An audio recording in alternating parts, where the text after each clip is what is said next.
যেহেতু ওলি আল্লাহর দরবার, ওলি আল্লাহর মজলিস, সাধু গুরু বৈষ্ণবের আগমন। দেখেন আল্লাহর মস্ত বড় একজন ওলি ছিলেন, নাম ছিল তার বাইজিদ বুস্তাম। আপনারা সকলেই জানেন এই বাইজিদ বুস্তাম। বাইজিদ বুস্তামের পীরের দরবারে 12 বছর পর্যন্ত গোলামি করে। 12 বছর পর একদিন বাইজিদের পীর বাইজিদকে ডাকে, বাইজিদ একটু আমার কাছে আসো। বাইজিদ হুকুম পাইয়া জোর হাত করে বাজানের সামনে যে বলতেছে, বাজান আপনি আমারে ডাকছেন? বলে হ্যাঁ। বাইজিদ রে, একে একে একে একে 12টি বছর হয়ে গেল আমার দরবারে গোলামির বয়স। ও বাইজিদ, আমি কি তোমাকে কোনোদিন কিছু হুকুম করেছি, আনার জন্য বলেছি, টাকা পয়সা চেয়েছি? বলে না বাজান। বাইজিদের পিঠ দেখে বলে, বাজান আজকে তোমার একটা হুকুম করব, তুমি কি রাখতে পারবা? বাইজিদ বলে, বাজান একটা ভক্তের কাছে প্রাণধিক প্রিয়, দুনিয়ার সবচাইতে আপনজন হলো যার যার মুর্শিদ, যার যার মালিক, যার যার তসলিম চান, যার যার আপনা প্রিয় মুর্শিদ। এর চাই তার পৃথিবীতে আমার আপন বলতে কেহ নাই বাজান। আপনি আমার হুকুম করেন, তাহা যদি আমার জানের বিনিময় হাজির করতে হয় আমি তা হাজির করব। বাইজিদের পীর বাইজিদকে ডেকে বলে, বাইজিদ রে, তাহলে চলে যাও আমার ঘরের ভিতরে, যাইয়া দেখো অনেক লাইব্রেরির ভিতর রং বিরঙের কিতাব রাখা আছে, ওইখান থেকে একটা কিতাব তুমি আমার হাতে আইনা দাও। আমার মনে বড় বাঞ্ছা, আমি বসে বসে একটা কিতাব পড়ি। বাইজিদ বারে বারে ঘরে যায়, আর ঘর থেকে খালি হাতে ফিরে আইসা দয়ালের সামনে দাঁড়াই থাকে। একে একে একে একে যখন 3 বার যায় আর আসে, বাইজিদের পীর বাইজিদকে ডেকে বলে, বাইজিদ আমি তোমাকে কিতাব আনার জন্য বললাম, কিতাব নাই না, তুমি বারে বারে ঘরে যাওয়ার বাইরে আসো, আর কিতাব কোথায়? বাইজিদ কথা শুনি চরণের উপরে ভক্তি দিয়ে বলে, বাজার আজ থেকে 12টি বছর আমি আপনার দরবারে গোলামি করলাম, কথা ঠিক, কিন্তু এই 12টি বছরের মধ্যে কোথায় লাইব্রেরি আর কোথায় কিতাব? আমার দুটি চোখে আমি অন্য কোনো কিছুই হেরি নাই। আমি যেদিকে তাকাইছি, যেদিকে ঘুরে তাকাই, সেদিকেই আমার মালিকের রূপ, আমার মুর্শিদের রূপ ব্যতীত আর অন্য কিছু দেখি না। কথাটির কারণে বললাম, আমরা কি গান শোনাবো বাবা? আমাদের কি সাধ্য আছে?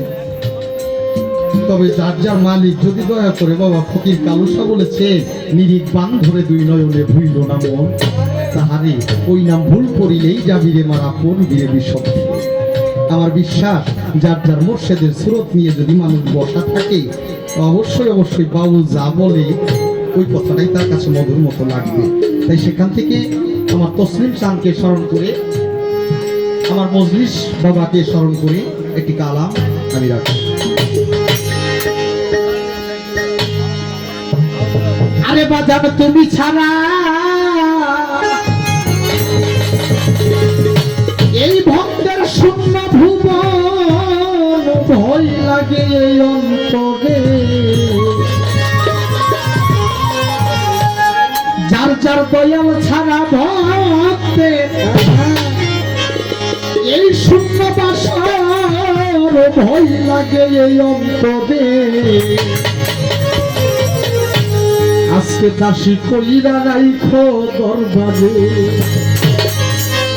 ওরে আমার মজলিস বাবার দরবারে, আমার যার যার পীর মুর্শিদের দরবারে,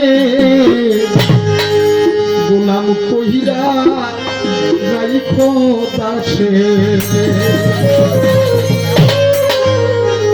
তুমি ছাড়া শূন্য ভুবন ভয় লাগে এই অন্তরে,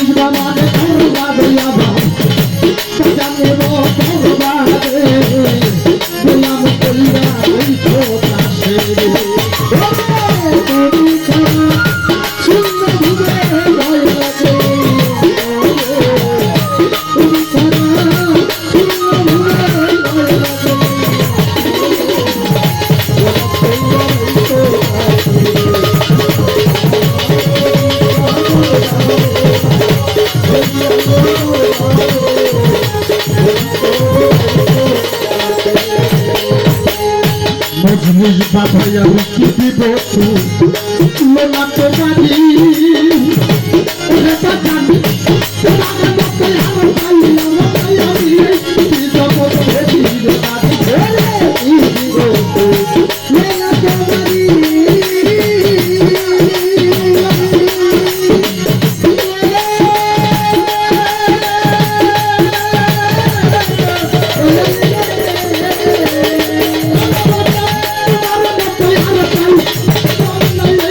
জগৎ ভরি রে বাজা আমার কামড়ে কামড়ে আমি যাই ভগবানে আমার পা কামড়ে যাই তখন হলো মোরপা মেরি কামড়ে যাই ভগবানে গোলাম কইলা রাইও বাসে তুমি আমার মুসলিম বাবার করবালে আছো এই আল্লাহর দরবারে গোলাম কইরা রাইও বাসে তুমি জানা তুমি ভাইনা গেলে তুমি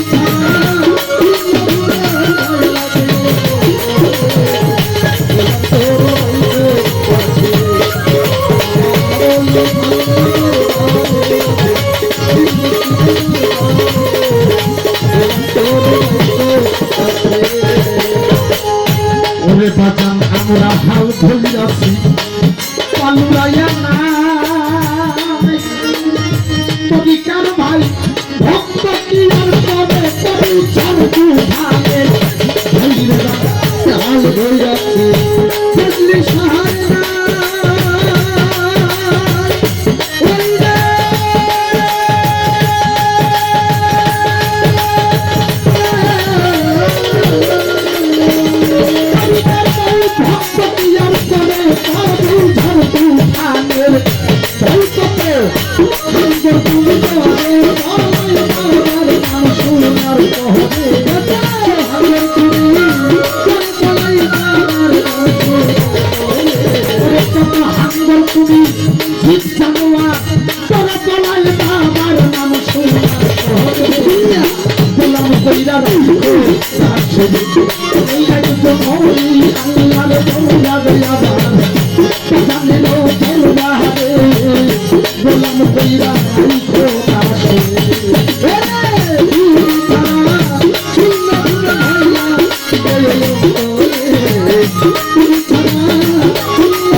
বন্দনার পর তো অবশ্যই একটা পালা দিবে আমাদের, সে পালাটা যে কি আসে তা তো আমরা জানি না।